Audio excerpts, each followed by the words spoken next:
we go. We got some folks coming in too, that's okay. All right, friends. You all come on in as you'd like. There's a handout there if you didn't get one. It was also emailed out, so if our friends online, hopefully you got the handout there.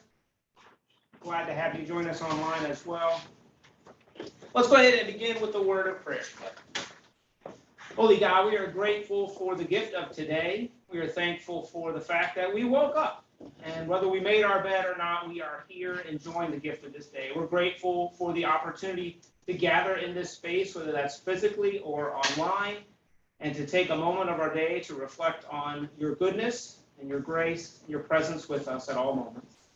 Lord, be present in this time together. Guide us to hear what you want us to hear and guide us to say and do as you call and command. We ask all this in your Son's name. Amen. Amen. All right, so friends, I'm glad you all are here, and that means the first class went okay. You came back, so thank you. The book that we're looking at, as a reminder for new folks, is Liturgy of the Ordinary, Sacred Practices in Everyday Life, by an Anglican priest. Her name is Tish Harrison Warren. And the schedule is we're kind of working our way through the course of a day. And so last week we talked about waking and recognizing waking as a moment for us to name that the day is a gift from God, the moment that we can start the day, whether through a physical action or through some repeated words, but recognizing that day is something sacred. That's a gift. So you were invited to have some homework and to carry out a practice. I wondered if anybody would come checking in. Did anybody do that this past week? Homework from last week? That's okay. This is a pop-in all summer, so your name's not going up on the board.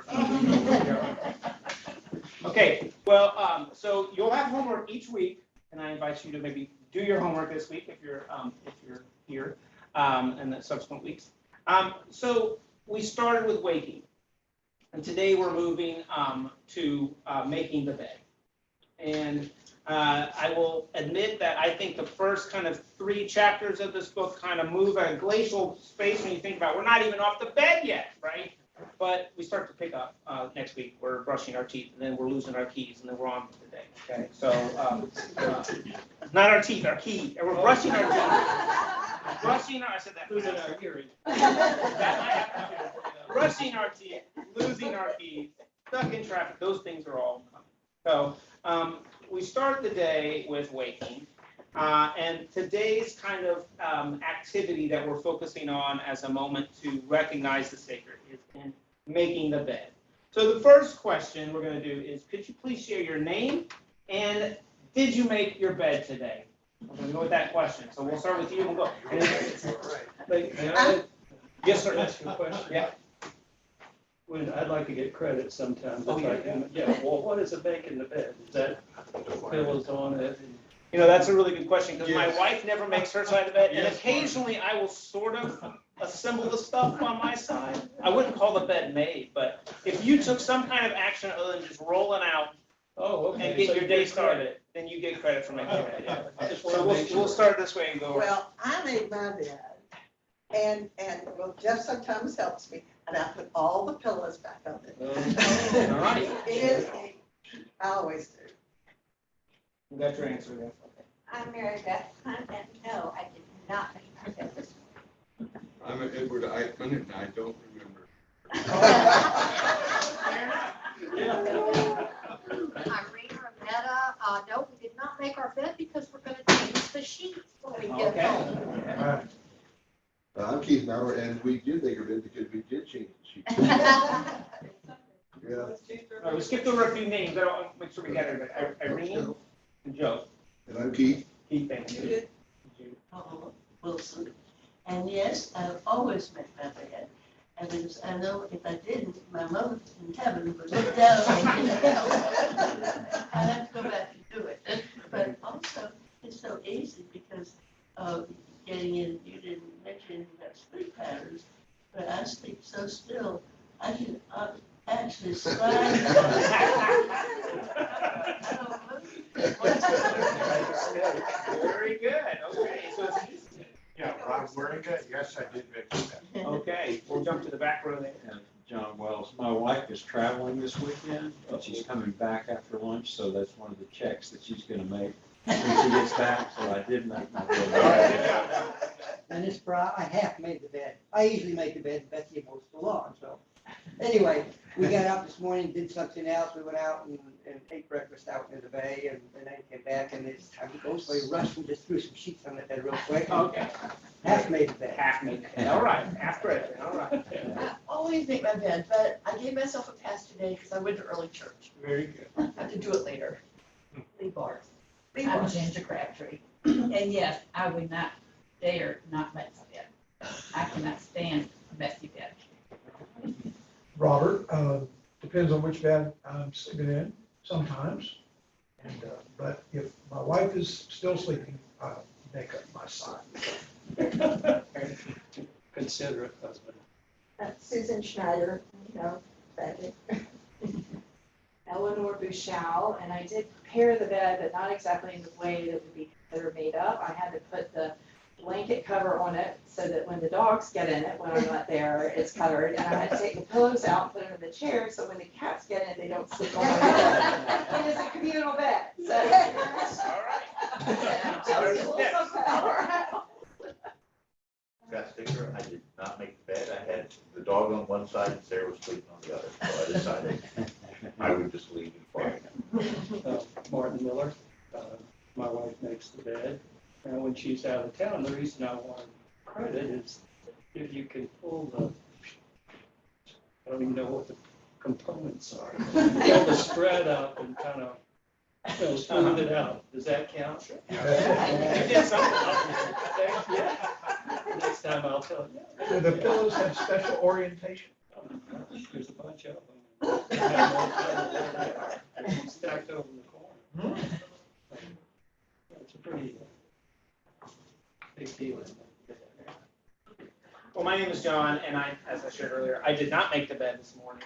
There are some days that does get made, but Sundays is never one of those days. Come on in, welcome, we're glad you're here. Thank you all for sharing those handouts around. So the author shares that she kind of did an informal polling of the crowd, kind of like that, but she did it on social media. How many of you make the bed? And she lifts up that there are some very opinionated folks and even some judgment in there about whether or not people make the bed. Some people see it kind of as like, why bother? Because I'm just going to get back in it later. Others are, I can't start the day if it's not made, or I can't come back to a messy bed. So I think folks tend to be more opinionated about bed making than you would have thought maybe, and that's okay. The reason she lifts up making the bed is that in this chapter she is talking about how we can think about routine, and what she talks about is liturgy. We're going to get into that in a little bit, of our day. And so this chapter's kind of subtitle is Liturgy, Ritual, and What Forms a Life. So the idea is that the things that we do over and over again do have an impact on us. She suggests that when she used to start her day by the first thing she would do in the morning when she got up was check her phone, check her email, start scrolling at news, spend at least 10 minutes doing that. I suspect there's some of us in the room that may do that. I will admit that I do that. And what she lifted up was the recognition that that had an imprint on her day, that affected how her day began. And I will admit that if I read a news story that is depressing or fires me up about something, right, that shapes how I start my morning. Right? And so she also recognized that her draw to her phone was not just a desire to get caught up, but it was a dread of boredom, right? It was I'm waking up, I'm bored, what's going on in the world? What else is happening out there, right? And I will tell you that's not just the author. When I look out my window, my office window faces Plant High School.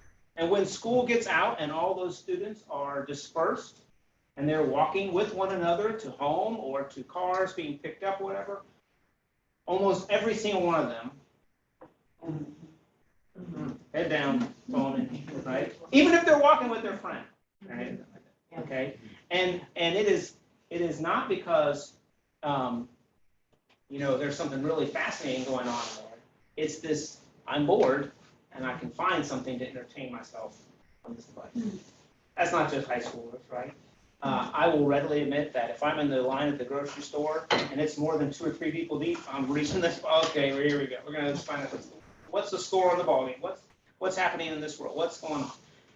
I think some of us, and I will name myself in that, if there's a moment where I'm having to wait for something, my first inclination is to not sit in the silence of that moment, or in the boredom of that moment, or in even just the pause. I'm reaching for something to entertain myself. And it becomes a pattern, becomes a ritual, becomes a routine. So what impact does that have on me and on my day? And that's kind of the thrust of her approach to this article. So what she decided was, for one Lent, she said, instead of reaching for my phone first thing and being imprinted by the news of the day or the act of what that phone has to tell me, I'm just going to make my bed and sit on it in silence for about 5 or 10 minutes. So she did that for Lent. It's not uncommon. Folks will take on a spiritual discipline or practice for the season of Lent. And so she did that. And she remarked that it wasn't that there were any kind of like monumental shifts that happened in her life, but it was just little changes of starting the day in that way that she noticed. And she lifts up that she said, I was imprinted differently. I moved from consuming that news, to co-labor with God. She says that she often engaged in prayer at that time and kind of named that, kind of similar to the waking exercise, that this is the day that God's made. And he wrote it and named it, has a purpose in it. He's the maker and giver of all good things. How do I respond to that? So I invite you here, as we think about how we start our day, recognizing that habit and routine and ritual and repetition make up most of our days, and in fact, most of our lives. How do you start your day? And so I'll invite you to share with your neighbor, just for a moment, how you start your day. What does your morning routine or rhythm look like? And our friends online, if you would share with those who are next to you, maybe, how you start. They probably know how you start your day, but if you've got someone there, you can share that. Or if you don't have someone there, if you reflect on how you start your day, the rhythm of it, and maybe how does that imprint your day? How do you think that might imprint the start of your day? So we'll take just a few minutes to do that.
That's what I did. I did. Got my coffee.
I got that.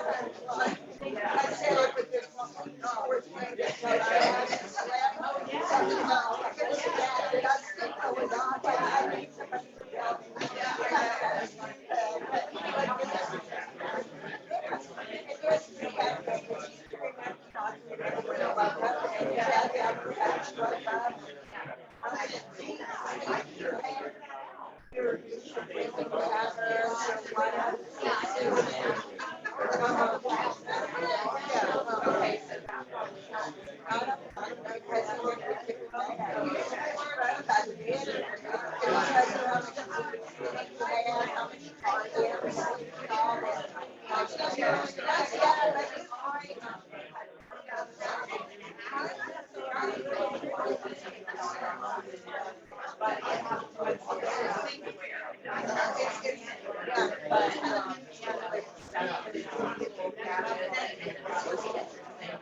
Friends, let's take a moment to kind of wrap those conversations up, if not already.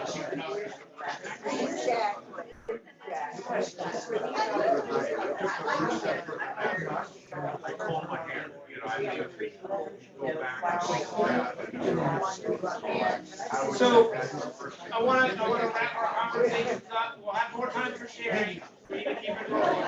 I promise you can keep talking to your neighbor in a moment.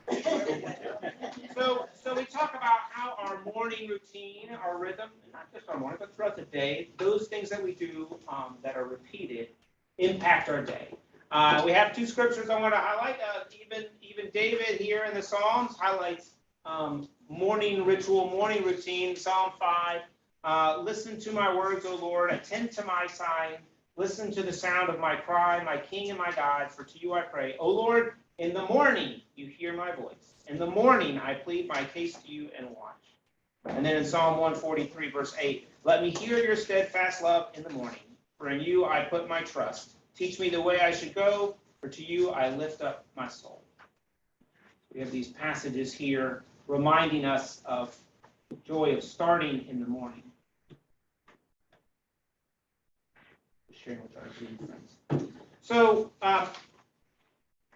she shares, I've got some quotes there I wanted to lift up for you. And the first one that's on that handout is this one, that we are shaped every day, whether we know it or not, by practices, rituals, and liturgies that make us who we are. We receive these practices, which are often rote, not only from the church or from scriptures, but from the culture, from the air around us. So it's important for us to note that we are impacted not just by our, what we might desire to be influenced by, but the air around us, culture around us, definitely influences us on what we do.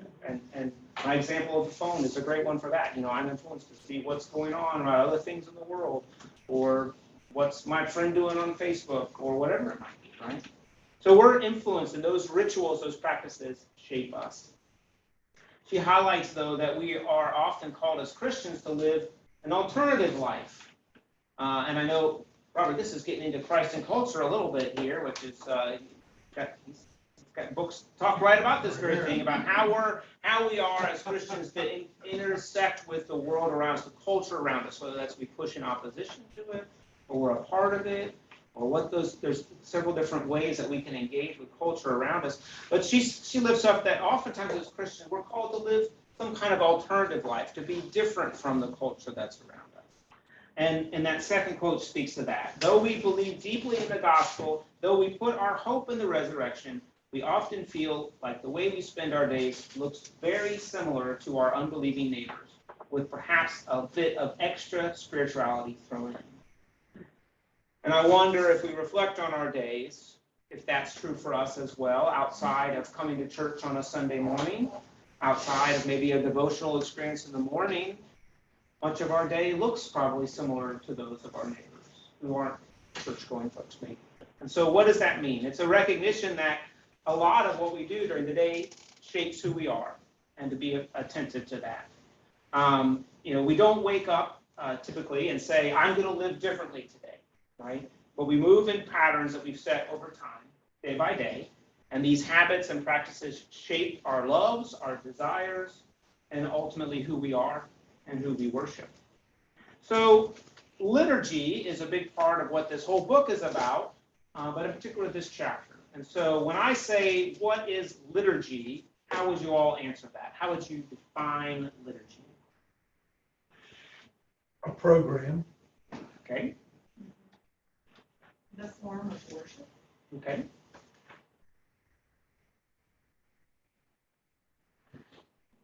When I say form, I'm talking about structure. Mhm. Liturgical, knowing what to expect next. Very good. Very good. So Webster would agree with you. The dictionary definition of liturgy is a form or formula according to which public religious worship, especially Christian worship, is conducted. So oftentimes when we think of liturgy, we think of flow of worship, we think of a program, we think of a ritualized way that we carry out worship, that we repeat every week. And different traditions have different liturgies, Or different day. flows of worship. Not week or day. Or day, we have liturgy of the day as well. That's exactly right. And some people are going to church every day. That's exactly right. Yeah. So we have different patterns of worship, right, that are, and they shape us, they form who we are. So what does our worship look like? When you think about worship here at PCPC, whether that's traditional or the connection service, what does our worship look like when you think of liturgy? Patterns, ways that we do things. What would you lift up? What stands out to you? Inflexible. Inflexible to change, okay. So I was gonna say security. Okay. I'm comfortable. Well, comfortable, and so that kind of gets to what you know what's coming next, right? Okay. And Robert's looking up maybe the negative side of that, and that could be an inflexibility to changing that order. Okay. So what else when you think of our worship here? We think of liturgy, ritual practices. Structure. Structure, okay. We're guided by, a lot of the music guides the service. Because I don't go to the contemporary service, I don't know so much, but the ritual is enhanced by the music, and the music leads people to center themselves, to come to worship when we do the intro at the beginning. Those kinds of things call us in, and then we stand at the end. So We have liturgical seasons we do. Yes. and liturgical colors. That's right. You go to 11 o'clock, check out Bert, he's got on his white shirt to match the liturgical seasons colors. One thing, to me, it's communal. Yeah. Where I'm so individualistic, I know I am, but if I go to a liturgical church, which I like, then it's not just me and God, but all of a sudden, all of us, we're on the same prayer, we're on the same confession of faith. And I love it when we all stand and do the Apostles' Creed. I think that is so symbolic, and so I think there's a lot of value in that. I like the way that John starts, or whoever's preaching, starts with a welcome and a reference to Christian churches around the world. So we are a part of something much larger than ourselves. I really like that. And when we've traveled, we've gone to different churches, regardless of the language spoken. And the liturgy is often the same, because we tend to go to an Anglican church or a Presbyterian church. And so they're all using the same lectionary text. It's all based on that. That's a comforting part of that liturgical. It's kind of like McDonald's. You know, no matter where you go, anywhere in the world, you're gonna get the same hamburger. I don't know if that's a good thing or bad, but I get what you're saying. You're exactly right. So our liturgy, we think of it in worship. There is a lot of comfort that comes from it. You can go to different places. And having visited lots of churches, I will say that churches all do it a little bit differently, whether it's something's moved into a different place or a familiar sung response or hymn is sung a little bit differently. But generally speaking, you're not lost. You know, you can kind of track where you're going, especially if they have a printed bulletin or a screen bulletin. I will say for the connection service, music is a big part of that service as well. It also kind of guides and and connects pieces of the worship. We are, as Presbyterians, the word is kind of the central part of our worship services.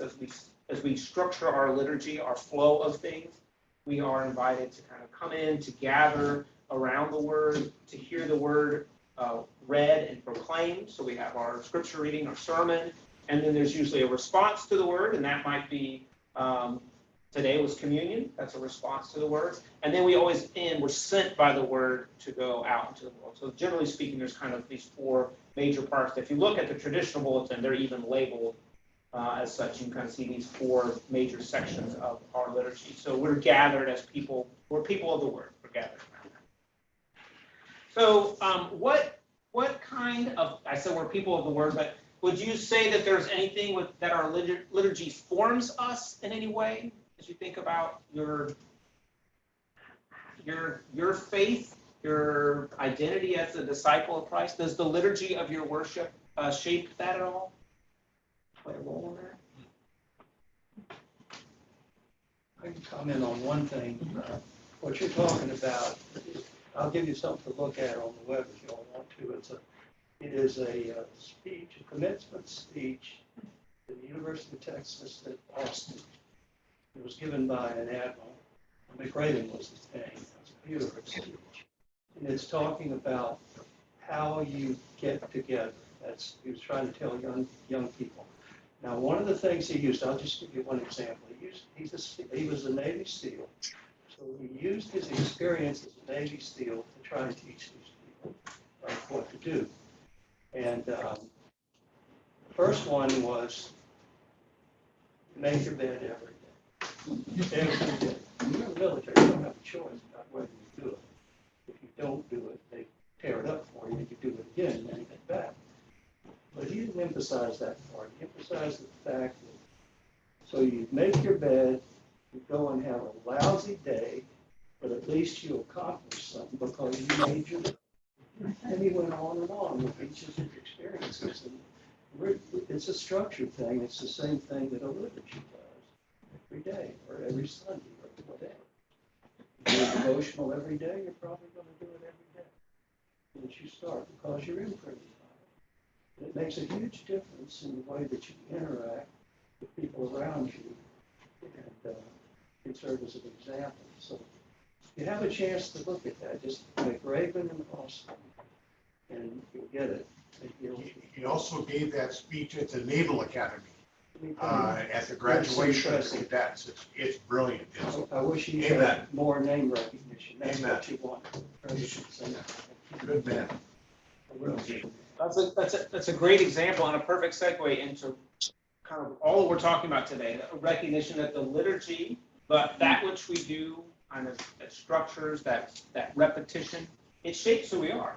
It affects our day, not only our morning routine like we talked about before, but it shapes, if much of our day and much of our life is this kind of repetition of things, it shapes who we are. And so we need to be aware of that shaping that's going on. So she moves from kind of thinking about liturgy on just Sunday mornings to thinking about what is our daily liturgy. So taking it out of the context of church necessarily. And what is our daily liturgy? What are the everyday habits or rituals or routines that we may not really even realize, but they're formative practices for us? They shape who we are. And she calls us to examine our habits. And she says, examining, this is one of the next quote there is, examining our life through the lens of liturgy allows us to see who these habits are shaping us to be and the ways we can live as people who've been loved and transformed by God. So your next topic of sharing with your neighbor, since you like to share, which is wonderful, we're going to share with your neighbor a response to this question. I'll share this for our friends online as well. The question is, sorry, Zoom's not popping. The question is, can you think of a daily practice or ritual that has formed or shaped you in a big or a small way? So think of what is something that you do daily that you think has shaped you, even in a small way, and share that with your neighbor. The second part of this, though, is there a practice or a liturgy that has maybe malformed you? that you need to change? Okay, so what's a practice that you're doing daily that shaped you in a positive way? And maybe is there something that's maybe not been as positive thing? How many hours do we have? Let's take just a few moments here, share, as we only got about 15 minutes left, so let's just take a few minutes to share with your neighbor those two questions, your responses to those two questions. John, split up. What do you have? Yeah, there's a suggestion to split up husbands and wives. Okay. Yeah. Well, I'm gonna start with the bottom. I do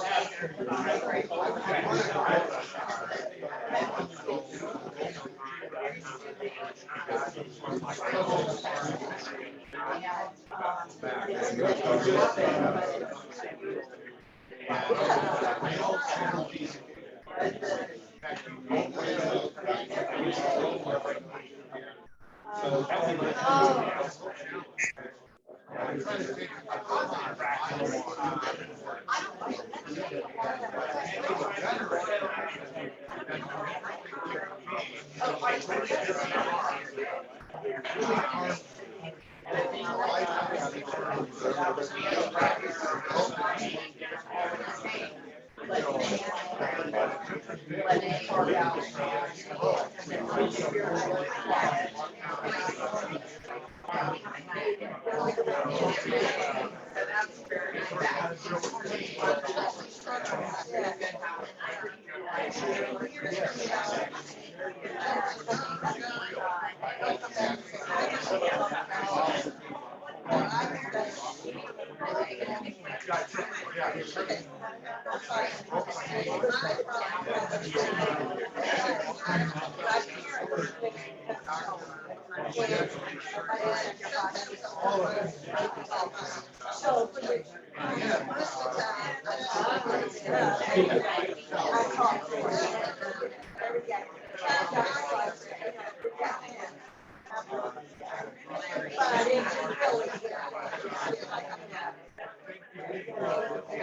I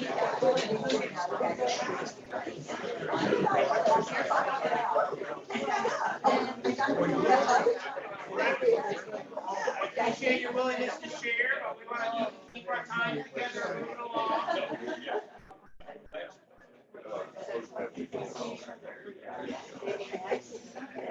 So I think we all recognize that there's some parts of our lives that we might want to examine a little bit more, to particularly note the things that are the ones that maybe malform us in a way, or ones that we might want to take a look at. She highlights that our hearts and our loves are shaped by what we do again and again and again. So it's a recognition that even these little things that we may not pay attention to do have an impact. They do shape us. So the crucible of our formation is in the monotony of our daily routines. So sort of lifting up the stuff that we may not pay attention to, that we do every day on repeat, can shape us, and be attentive to that. There's a great quote there that she highlights from Kathleen Norris, that's on your paper as well. Like liturgy, the work of cleaning draws much of its meaning and value from repetition, from the fact that it is never completed. As one who does the laundry in our house, right?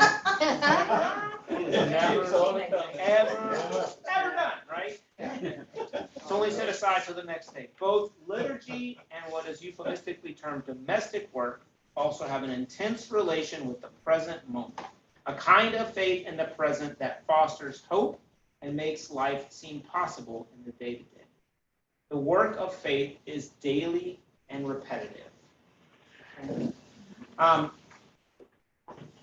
She shares, we're running a little short on time, so I just want to lift up two last little bits. She shares a fascinating story from a UVA study where folks are